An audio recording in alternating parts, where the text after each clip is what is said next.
King riots in LA, who can forget the looting, burning buildings, and beating of a truck driver? The police never showed up to these riots, so the civilians had no protection against the rioters without using assault weapons. Many lives would have been saved if the civilians had protection when the police were not able to respond. I believe that citizens should have the right to own assault weapons under the Second Amendment.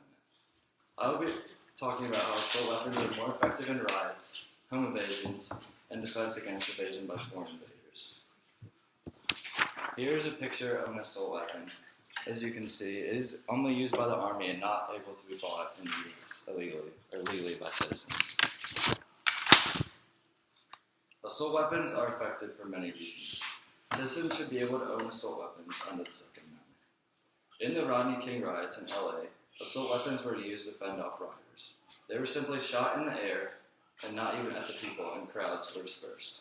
With the police not able to come to the aid of people during the riots, many people died. No one came to help these people during the riots. When there is no law and order, there is chaos, death, and destruction.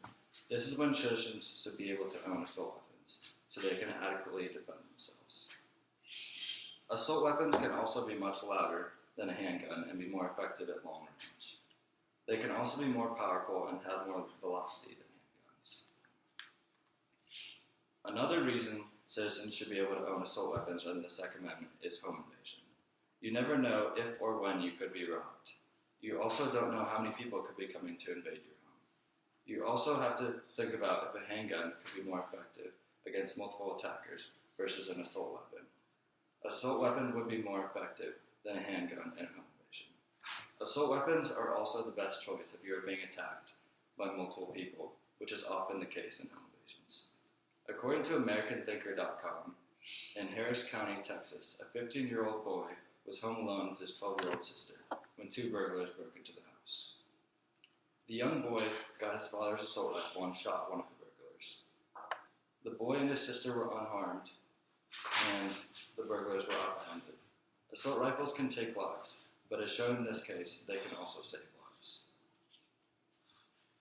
The last reason civilians should be able to have assault weapons is for the defense of our country.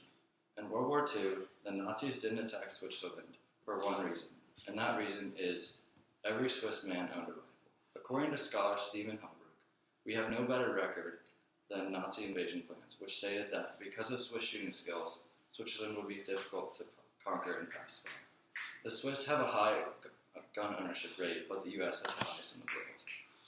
We would also be more powerful if citizens could own assault weapons. If the country was invaded, the army would step in, but if everyone had the access to the same weapons as soldiers, we could defend our country even better. Here's my last visual aid. It shows a graph of assault weapons being owned from 1980 to 2010, and right here in the middle shows where the gun ban, even during the gun ban, there's a high amount of shootings and gun ownership.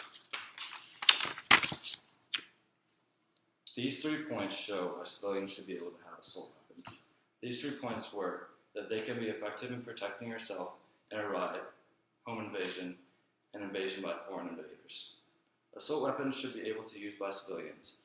And if you think I'm wrong and end up in an altercation where an assault weapon could be useful, remember why you should be able to have